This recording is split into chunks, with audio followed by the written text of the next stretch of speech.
दोस्तों, मेरा नाम सोनिया है और मैं झारखंड के रांची ज़िले में रहती हूँ। मेरी उम्र 21 वर्ष है और मैं अभी बीए की पढ़ाई कर रही हूँ। हमारे घर में कुल 4 लोग रहते हैं। मेरे मम्मी पापा, मैं और मेरा छोटा भाई जिसकी उम्र अभी 10 साल है। मैं अपने बारे में आपको बता दूं कि मेरी हाइट 5 फीट 2 इंच है। एक दिन मेरी मम्मी को मौसी के घर अचानक जाना पड़ा। मम्मी ने दोपहर में मुझसे कहा, सोनिया, मैं छोटू को लेकर सुनीता के पास जा रही हूँ। सुनीता मेरी मौसी है। मम्मी ने देखा कि पापा का फोन व्यस्त आ रहा था, तो उन्होंने कहा, हो सकता है अभी किसी काम में बिजी होंगे तुम्हारे पापा, तुम उन्हें बता देना। इतना बोलकर और छोटू को लेकर वो चली गई। मेरे पापा, जो कि लेडीज के श्रृंगार का सामान और कपड़े बेचते हैं, शाम को दुकान से घर आए। मैं उनको बताने ही जा रही थी कि तब तक शर्मा अंकल का फोन आ गया और उन्होंने पापा को बाहर बुला लिया और वे लोग टहलने के लिए चले गए। मैंने सोचा कोई बात नहीं, खाना बना लेती हूँ। पापा जब टहल के आएंगे तो उनके सारी बात बता दूंगी। लगभग 10 बज चुके थे। पापा अभी भी घर नहीं आए थे। मुझे डर लग रहा था, इसीलिए मैं खाना जाकर मम्मी के रूम में सो गई। मुझे पता ही नहीं चला कब मेरी आंख लग गई। जब मेरे पापा आए तो उन्होंने सोचा कि उनकी बीवी सो रही है, इसीलिए उन्होंने मुझे वहां से पकड़ लिया और बोले, सविता, तुम इतनी जल्दी सो कैसे सकती हो? अभी तो हम लोगों का काम भी नहीं हुआ। ये कहते हुए पापा ने मुझे पकड़ लिया। तभी मुझे पता चला कि पापा ने शराब पी हुई थी। अब मैं डरने लगी क्योंकि पापा नशे में थे और कुछ भी हो सकता था। मैं उनका विरोध करना चाहती थी, लेकिन नशे में होने के कारण मैं बोल नहीं सकी और उन्होंने मुझे पूरी तरह से पकड़ लिया।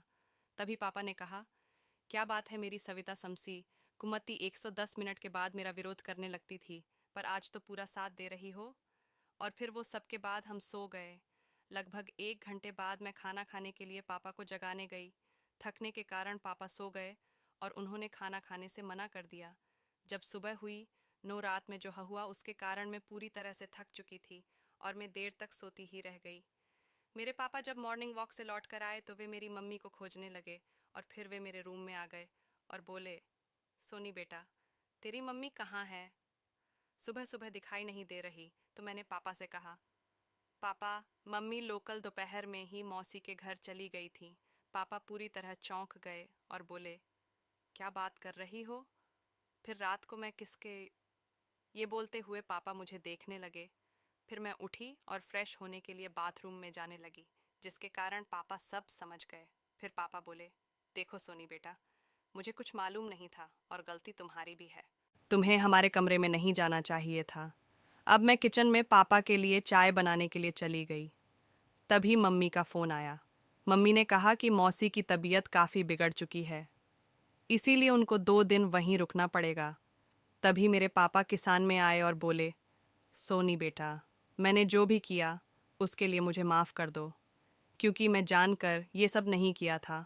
और उन्होंने पापा को बाहर बुला लिया और वे लोग टहलने के लिए चले गए। मैंने सोचा कोई बात नहीं, खाना बना लेती हूँ। पापा जब टहल के आएंगे तो उनके सारी बात बता दूंगी। लगभग 10 बज चुके थे। पापा अभी भी घर नहीं आए थे और मुझे डर लग रहा था, इसीलिए मैं खाना जाकर मम्मी के रूम में सो गई। मुझे पता ही नहीं चला कब मेरी आंख लग गई। जब मेरे पापा आए तो उन्होंने सोचा कि उनकी बीवी सो रही है, इसीलिए उन्होंने मुझे वहां से पकड़ लिया और बोले, सविता, तुम इतनी जल्दी सो कैसे सकती हो? अभी तो हम लोगों का काम भी नहीं हुआ। ये कहते हुए पापा ने मुझे पकड़ लिया। तभी मुझे पता चला कि पापा ने शराब पी हुई थी। अब मैं डरने लगी क्योंकि पापा नशे में थे और कुछ भी हो सकता था। मैं उनका विरोध करना चाहती थी, लेकिन नशे में होने के कारण मैं बोल नहीं सकी और उन्होंने मुझे पूरी तरह से पकड़ लिया। तभी पापा ने कहा, क्या बात है मेरी सविता अमसी, तुम अत्ती 110 मिनट के बाद मेरा विरोध करने लगती थी, पर आज तो पूरा साथ दे रही हो। और फिर वो सबके बाद हम सो गए। लगभग 1 घंटे बाद मैं खाना खाने के लिए पापा को जगाने गई। थकने के कारण पापा सो गए और उन्होंने खाना खाने से मना कर दिया। जब सुबह हुई, नो रात में जो हुआ उसके कारण मैं पूरी तरह से थक चुकी थी और मैं देर तक सोती ही रह गई।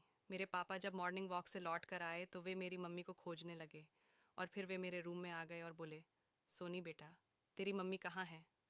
सुबह सुबह दिखाई नहीं दे रही। तो मैंने पापा से कहा, पापा, मम्मी कल दोपहर में ही मौसी के घर चली गई थी। पापा पूरी तरह चौंक गए और बोले, क्या बात कर रही हो? फिर रात को मैं किसके? ये बोलते हुए पापा मुझे देखने लगे। फिर मैं उठी और फ्रेश होने के लिए बाथरूम में जाने लगी, जिसके कारण पापा सब समझ गए। फिर पापा बोले, देखो सोनी बेटा, मुझे कुछ मालूम नहीं था और गलती तुम्हारी भी है। तुम्हें हमारे कमरे में नहीं जाना चाहिए था। अब मैं किचन में पापा के लिए चाय बनाने के लिए चली गई। तभी मम्मी का फ़ोन आया। मम्मी ने कहा कि मौसी की तबीयत काफ़ी बिगड़ चुकी है, इसीलिए उनको 2 दिन वहीं रुकना पड़ेगा। तभी मेरे पापा किचन में आए और बोले, सोनी बेटा, मैंने जो भी किया उसके लिए मुझे माफ़ कर दो, क्योंकि मैं जानकर ये सब नहीं किया था। लेकिन मैं कुछ नहीं बोली। तभी पापा से मुझे अपने स्वा में ले जाकर बेड पर बैठा दिया और बोले, देखो, मैंने को जो भी किया था मैं उसको सुधारना चाहता हूँ। मैंने सोचा कि पापा माफ़ी मांगेंगे, पर उन्होंने अपना बेडरूम लॉक कर दिया। फिर वे मेरे साथ क्रिकेट के पिच पर बैटिंग करने लगे। मुझे मासूम था कि अब बहुच नहीं होने वाला, पर मैंने पापा से कहा, पापा मम्मी आती ही होगी। पापा ने हंसते हुए जवाब दिया, देखो, अन प्रकृति ही चाहती है कि इस पिच पर ओपनिंग में ही करूं। मैं बोली, पापा, मैं कुछ समझी नहीं। पापा बोले, अरे पगली, तेरी मम्मी का कॉल आया था, बोल रही थी कि 2 दिन वहीं रुकेगी। मैंने मन ही मन सोचा कि अब 2 दिन तक में तो मेरी पिच खराब हो जाएगी। ये कहते ही पापा ने अगले पल सिक्सर मार दिया और लगभग मिनट तक बैटिंग की। और फिर वो सब के बाद मैंने खाना बनाया और हम लोगों ने खाना खाया। फिर पापा दुकान पर चले गए और बोले, शाम को तैयार रहना, मैं आज जल्दी ही आऊँगा और पिच को अच्छे से साफ कर लेना, ताकि बैटिंग करने में अधिक आनंद आए। जा और साली हाँ। तो ऐसे ही स्टोरी सुनने के लिए यूट्यूब चैनल को सब्सक्राइब कीजिए। धन्यवाद।